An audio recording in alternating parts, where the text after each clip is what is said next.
Good evening. There are days we come on air and bring you heartbreaking news that we wish we did not have to tell you. Today, that sentiment is profoundly personal. Our beloved friend and colleague, Jim Donovan, passed away this morning. Our newsroom, Northeast Ohio, every Browns fan, every Cleveland sports fan is mourning this broadcasting legend tonight. We send our love and condolences to Jimmy's wife, Cheryl, and his daughter, Meghan. Jim had been battling leukemia for quite some time. He fought it head-on more than once, and he did it with strength and grace. This evening, we honor and celebrate Jim's life. Some of the most exciting games I see aren't always at the Coliseum, but right here in the local schools. All the credit in the world to the Browns. The opening night of the Cleveland Auto Show, and it's nice to be with you. I'm Jim Donovan. The night with the quarterbacks. Bernie Kosar is here. Brian Sipe is here. So here we are to talk about it all in a timely fashion.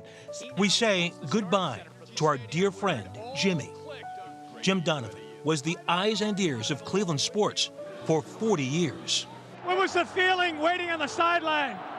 Waiting on the sideline for the last drive. What a great, great moment.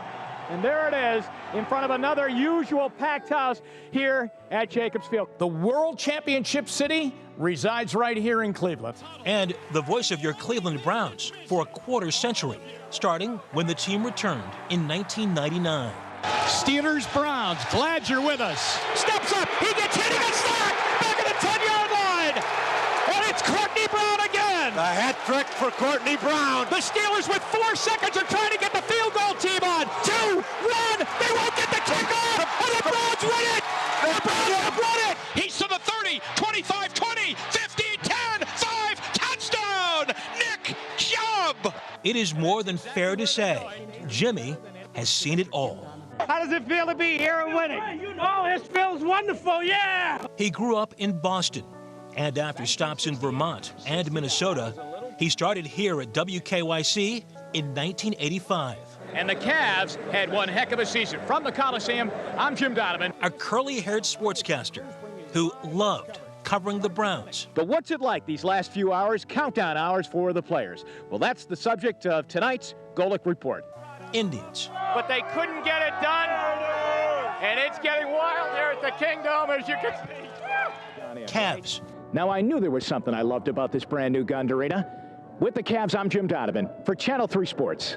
And everything in between. We're here at Rainey Stop and Shop in Parma with our 2 finalists. First of all, let me ask you both, are you all set to go? All set. Are you all set, Richard? Sure am. We're at the Rose Bowl with my good buddy Brutus Buckeye, and we're set to go. Including the Revco Marathon. I'm Jim Donovan. Go the distance with Channel 3 as our crews bring you live race coverage from start to finish.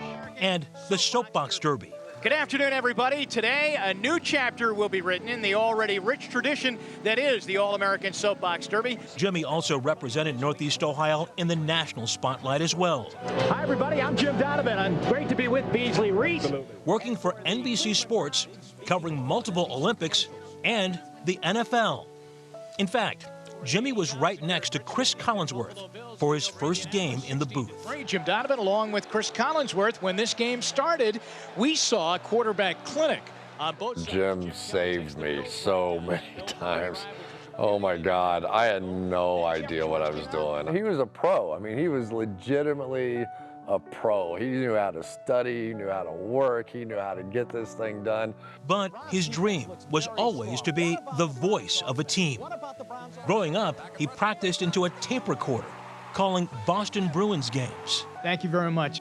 That dream became a reality in 1999 when the Browns named him the team's radio play-by-play voice. Green stutter step, he's through. First down, 40, 45, 50, 45, 40. Run, William, run. There goes Chubb. He's to the 30, 20, 10, 5. Touchdown, Chubb-a-lubba-hub. Jimmy always cherished the most loyal fan base in all of sports. It was clear he poured his heart and soul into his craft. He's looking left, down the field, firing. He's going for Landry down by the end zone. A tumbling catch for a touchdown! What a catch by Landry!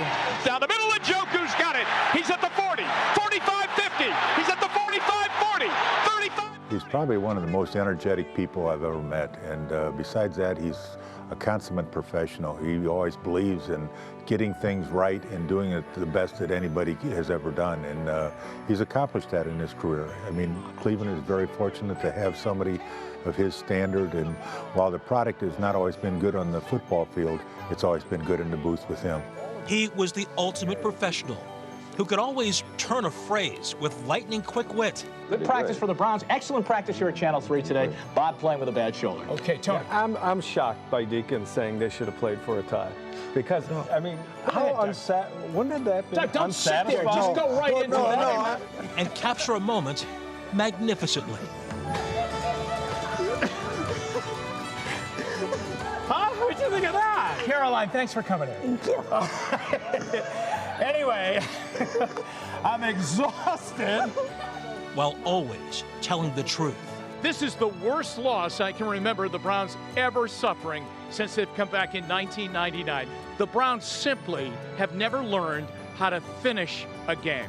They don't know how to win. Even though Jimmy was born and raised in Boston, his home will always be right here in Cleveland. Jimmy, thank you so much for entertaining us, for making us laugh, for everything you did. We love you and we'll miss you. This television station really has given me just an incredible opportunity to do so many things, and I just went for it all the time. And it's just been an incredibly lucky town for me to be with you for as long as we have been together, and I really loved it.